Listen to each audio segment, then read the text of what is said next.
Coop, you know The Witcher 4 has just been announced, right? All this new Helldivers stuff is being released, new races. Yep, I am well aware, but we are going to look at Goat Simulator, the remaster of that original classic, and look at these choices. All of the add-ons, little themed islands and maps are here. There are loads. We barely got to 50% of it, and yes, I did make an intro.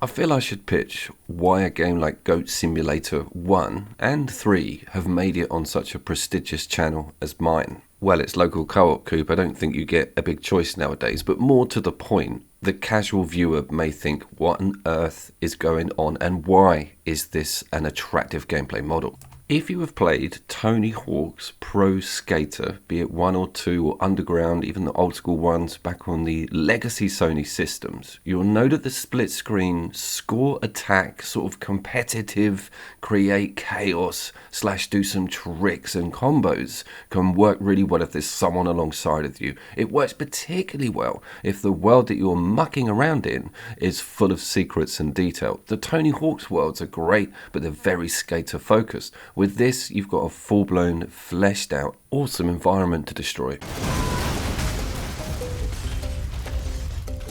Now, the people that have made this game, Coffee Stain and the studios within, have a really good self-aware policy with what this game is and its attractions. So they play on all of it big time. There's references everywhere, and they have constantly littered the map area with mini challenges and small little quest-like items. So what happens is you start with good intentions. You have a list of things you need to achieve. It might be jump 12,000 feet in the air, do a backflip, whatever, and you get through the checklist and they get more and more complicated, and you have to use more things within that map to achieve the goal. But you'll end up going down this rabbit hole on your own, because you'll find something, it might be a barbecue, and it might say try and get X amount of sausages on top of this, and you are just busy. And the other player's like, what are you up to? We haven't even started this checklist. And that's the joy of it. You get to muck around. Every so often you say, let's progress, let's do something, and the outcome of achieving the feats that are asked you to do are always huge, explosive, and very funny. The ragdoll on the goat itself is worth the price of admission. None of this would hit home if the physics or the engine was a bit unresponsive. The good news is stuff bounces around, smashes, breaks. Nothing is really bolted down within these maps, and that goes for the NPCs, who are crudely animated and look hilarious, but that's half the fun with it all. They also have one-liners and can be attacked, tortured, thrown off buildings. You are lost in a sea of sadism with this game.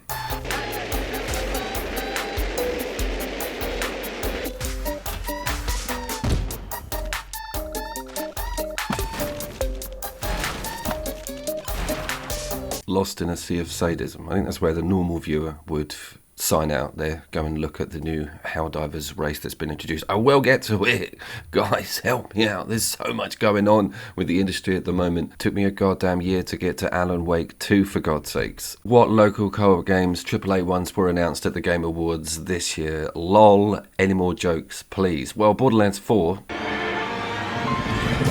absolute ton of split screen footage in that trailer, right? And not a release date either. And that engine doesn't look massively improved from Borderlands 3. But back to the matter in hand, back to good old Goat Simulator. A lot of people may be put off with this sandbox game model and want a sort of more structured campaign. The good news is those challenges actually point towards quite a lot of bedrock structure with tasks to do in order. And the unlocks with cosmetics and different almost weapon projectile sections means that you do start seeing some progression with your character and different things unlocking as you play the game more.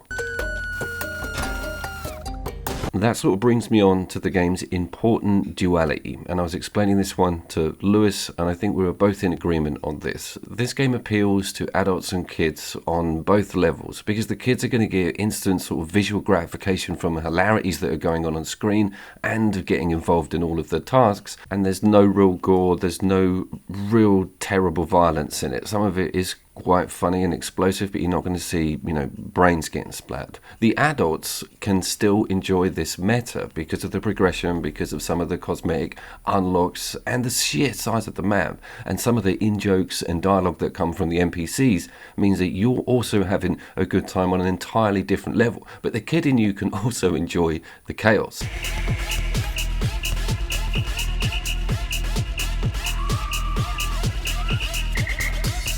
That is not a common thing with local co-ops, the fact that it straddles both of those worlds, so to speak. You've got stuff like Gears of War, which is like just full-on adult, and then you've got really kid-friendly games. It is a bit of a rarity when you can get both of those itches scratched in the one game. Within map, there is a bus that enables you to switch out sub-locations. So it's not like you go back to that main screen and can jump complete maps, you can just go to the variants within those tiles. And it's well cool, the school is great to visit, but those challenges, they switch out depending on where you are. So if you go to an entirely new map, you've got a whole new list of tasks.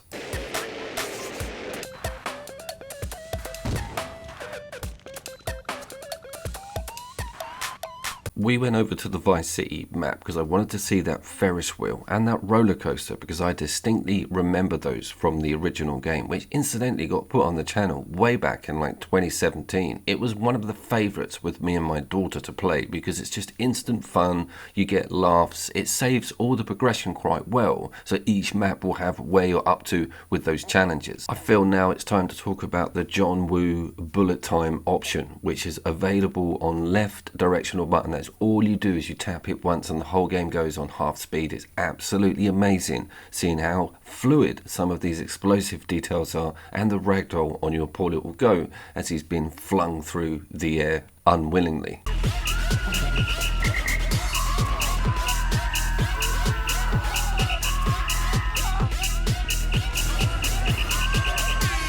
Back to the ad hoc challenge thing. The game pushes a surprising amount of apparatus to you, be it a push bike, be it a giant toaster, out of control car, anything. And it will sort of bowl that in with the physics to make the challenge more interesting. There are so many of these that you'll lose count. Finding them is half the surprise, and getting the points and rewards for getting cool times. And you've got that PvP thing because the person next to you is going through the same challenge.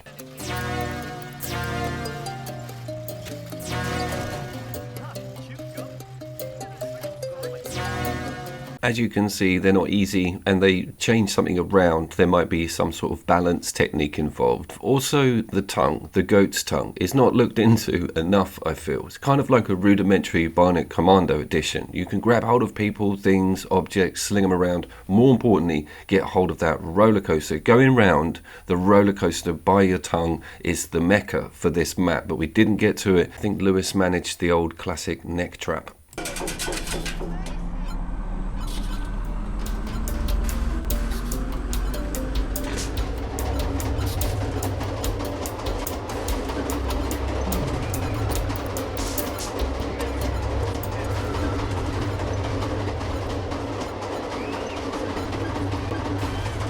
So then, the pièce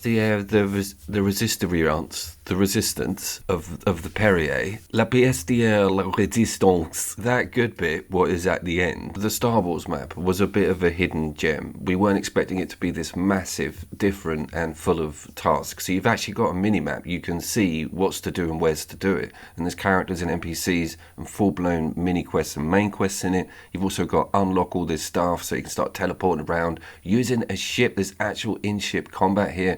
I was blown away at the size of this one small map option on the main menu.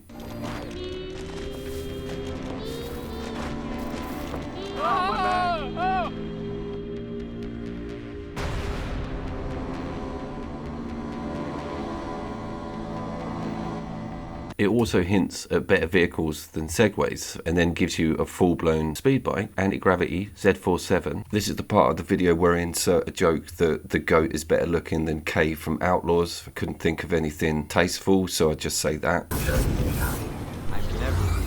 So there is still so much more untouched content within this remastered game. That is my main objective with this video, is to show you that it's kind of a local co-op / PvP bottomless pit of content, hilarity and fun. It is also for all ages, and all themes are offered within those awesome maps with different aesthetic, music, sound, characters, NPCs and tasks. It is currently sat on Game Pass. It is available on PSN and Steam, and I think we've probably got a Switch edition. Is this better than Goat Simulator 3, which comes with so many modern twists? That's a really tough one. Graphically, they're kind of both on the same level, but I think 3 might just pip it. I will put a link in the description, but both of them feel equally strong now, particularly with this remaster. If it was years ago that you last looked at Goat Simulator like myself and didn't go to any of that extra content or look at those newer maps, this is a brilliant opportunity to have them all in one place.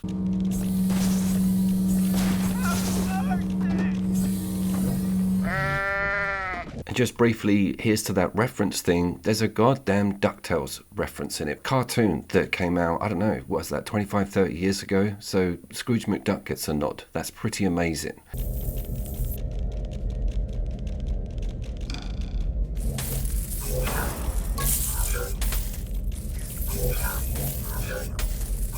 Was of course the delectable Couch Coop. Any likes and subscriptions are very much appreciated. You might have heard my voice or seen my content before. Please drop me a like and sub before the end of the year. Let's try to finish strong. I will see you down there.